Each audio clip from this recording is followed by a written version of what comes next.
Ayan si Ustad, alas 10 na, may dalang pamalo. Tulog na sila, Ustad? Diba? Natulog mo na, napalo mo na o ano? Assalamualaikum warahmatullahi wabarakatuh, mga kapatid sa Islam.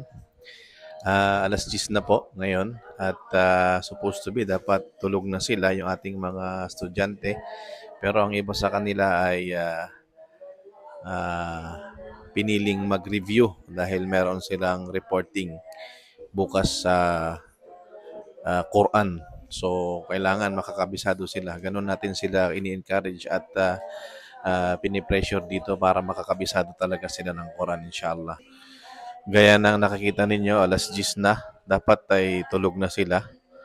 At tulog naman talaga sila. Kita tingnan natin yung ating ano doon. Ayan si Ustad, alas 10 na, may dalang pamalo. Tulog na sila, Ustad? Diba? Natulog mo na, napalo mo na o ano? Diba? So, nakasarado na yung ilaw. May ilaw pa doon, Ustad. Dapat patayin mo na doon. Kabila. Oh, yun sila. Tulog na sila. Ito naman, nagre-review naman ito sa kanilang LK. Sila. Sa LK nila. Yan ang kaganapan ngayon dito.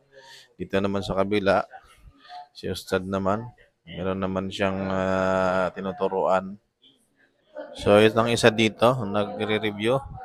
Ito yung pinakamatanda sa kanila sa Toril. Meron silang kalima bukas. Ito naman nagre-review.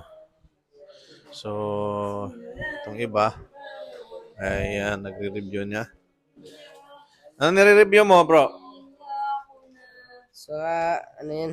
Ano nire-review mo? Surah? Suratul Alaq. Suratul Alaq? Ano ang nire-review mo, bro? Suratul Alaq.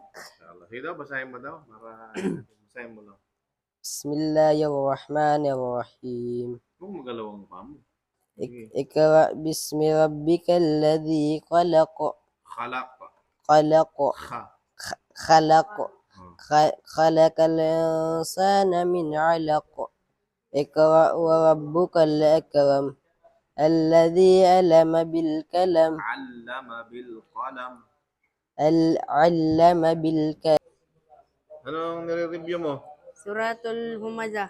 Humasa ka rin? Sige, basa. Bismillahirrahmanirrahim. Wailul likulli humazatil lumazah. Lumazah. Humazah.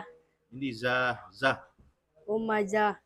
Allazi jama'a malau addada. Alladhi jama'a malau wa'addada.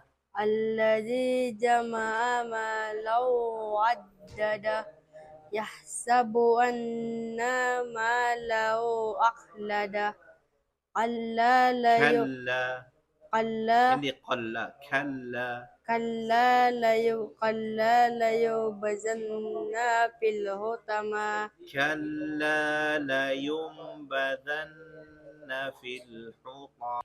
So, ganun po mga kapatid yung ating patakaran dito sa ating Summer Toril. Dapat alas 10, tulog na sila at dapat meron silang itatasmi bukas ng umaga. Kaya dapat nape-pressure talaga sila na kailangan magkabisado sila para maturuan sila ng disiplina. Yung mga hindi natutulog ng maaga, matulog sila ng maaga para fresh sila bukas sa pag-aaral, inshallah.